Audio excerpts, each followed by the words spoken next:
అవని నుండి అంతరిక్షానికి అభ్యసన ఫలితాలు. విద్యార్థులకు సిద్ధించే సామర్థ్యాలు. భూమి యొక్క ఆకారాన్ని అవగాహన చేసుకుంటారు. అక్షాంశాలు, రేఖాంశాలు అంటే ఏమిటో అర్థం చేసుకుంటారు, వివరిస్తారు. భూమి యొక్క చలనాలు, భూభ్రమణం, భూపరిభ్రమణాల మధ్య భేదాలు గుర్తించగలుగుతారు. సౌర కుటుంబం అంటే ఏమిటో వివరించగలుగుతారు. ఒకప్పుడు ఫెర్డినాండ్ మాజిల్లాన్ అనే పోర్చుగీసు నావికుడు తన బృందంతో సముద్ర ప్రయాణం చేశారు.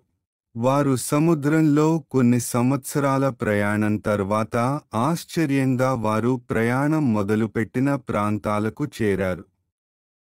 భూమి గోళాకారంగా ఉన్నప్పుడు మాత్రమే ఇది సాధ్యమవుతుంది. దీనిని బట్టి వారు భూమి గోళాకారంగా ఉందని నిర్ధారించారు. అంతరిక్షం నుండి ఉపగ్రహాలు తీసిన చిత్రాలు కూడా భూమి గోళాకారం ఉన్న విషయాన్ని నిర్ధారిస్తాయి. భూమికి నమూనాయే గ్లోబు. గ్లోబు భూమి మీద రకరకాల ప్రాంతాలను గుర్తించడానికి ఉపయోగపడుతుంది.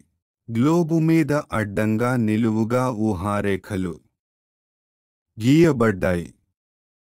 నిలువుగా గీయబడిన ఊహారేఖలను రేఖాంశాలని, అడ్డుగా గీయబడిన ఊహారేఖలను అక్షాంశాలని అంటారు. గ్లోబును అడ్డంగా రెండు సమాన భాగాలుగా విభజించు అక్షాంశాలని భూమధ్యరేఖ అంటారు. నిలువుగా విభజించు రేఖాంశాన్ని ప్రైమ్ మెరిడియన్ అంటారు. వివిధ దేశాల గడియారాలు వేరు వేరు సమయాలను చూపించడానికి కారణాలు ఏమై ఉంటాయి? ఎందుకో మీకు తెలుసా? ఎందుకంటే మనం నివసిస్తున్న భూమి చలిస్తూ ఉండడమే దీనికి కారణం. భూమి ఒక ఊహాజనిత అక్షం ఆధారంగా కొద్దిగా ఒంగి తిరుగుతుంది. భూమి తన చుట్టూ తాను తిరగడాన్ని భూభ్రమణం అంటారు. భూమి తన చుట్టూ తాను ఒకసారి తిరగడానికి 24 గంటల సమయం పడుతుంది. భూమి తన చుట్టూ తాను తిరిగేటప్పుడు సూర్యునికి ఎదురుగా ఉన్న భూభాగము పగలుగాను, మిగిలిన భూభాగము రాత్రిగాను ఉంటాయి. అంటే భూభ్రమణం పగలు రాత్రి ఏర్పడటానికి కారణం అవుతుందన్నమాట. భూమి తన అక్షంపై తాను తిరుగుతూ సూర్యుని చుట్టూ తిరుగుతుంది.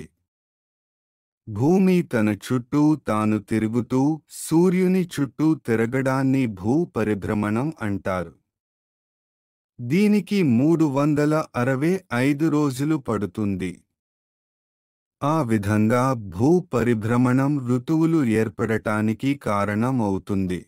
ఖగోళ దూరదర్శిని సహాయంతో మనం నక్షత్రాలను, గ్రహాలను, ఉపగ్రహాలను పరిశీలించవచ్చు. సూర్యుడు మరియు సూర్యుని చుట్టూ పరిభ్రమిస్తున్న గ్రహాలను కలిపి సౌరకుటుంబం అంటారు. సూర్యుని కక్షలో ప్లానెట్స్, ఆస్టెరాయిడ్స్, తోకచుక్కలు, ఇతర పదార్థాలు ఉంటాయి. సూర్య కుటుంబంలో భూమి ఏ స్థానంలో ఉన్నది? సూర్యునికి దగ్గరగా ఉండే గ్రహం ఏది? సూర్యునికి అతి దూరంగా ఉన్న గ్రహం ఏది? సౌర కుటుంబంలో ఏది మనకు వేడిని, వెలుతురును ఇస్తుంది? చంద్రుడు భూమికి గల ఒకే సహజ ఉపగ్రహం. ఇది భూమి చుట్టూ పరిభ్రమిస్తుంది. చంద్రుడు భూమి చుట్టూ ఒకసారి తిరగడానికి 27 రోజులు పడుతుంది. సౌర కుటుంబంలో బుధుడు, శుక్రుడు, భూమి, అంగారకుడు, బృహస్పతి, శని, యురేనస్, నెప్ట్యూన్ అనే గ్రహాలు ఉంటాయి. కృత్రిమ ఉపగ్రహాలు. రాకెట్లను ఉపయోగించి అంతరిక్ష కక్షలోకి ప్రవేశపెట్టిన మానవ నిర్మిత ఉపగ్రహాన్ని కృత్రిమ ఉపగ్రహం అని అంటారు. 1970లో భారతదేశం మొట్టమొదట ఆర్యభట్ట ఉపగ్రహాన్ని కక్షలోకి ప్రవేశపెట్టింది.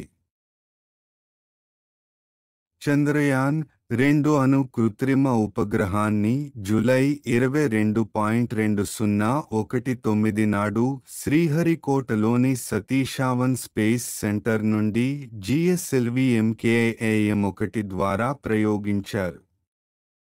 చంద్రయాన్ 1 తర్వాత తదుపరి పరిశోధనల నిమిత్తం భారతదేశం పంపించిన రెండవ కృత్రిమ ఉపగ్రహమే ఈ చంద్రయాన్ 2.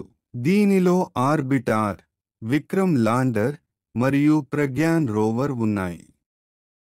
కమ్యూనికేషన్, ప్రసారం, వాతావరణ శాస్త్రం, సముద్ర శాస్త్రం, వనరుల సేవ మొదలైన వాటి సేవలను కృత్రిమ ఉపగ్రహాలు అందజేస్తాయి. ఈ రోజుల్లో ఇంటర్నెట్, మొబైల్ ఫోన్, ఆన్లైన్ సేవలు కోసం మనం ఈ కృత్రిమ ఉపగ్రహాలను ఉపయోగిస్తున్నాం.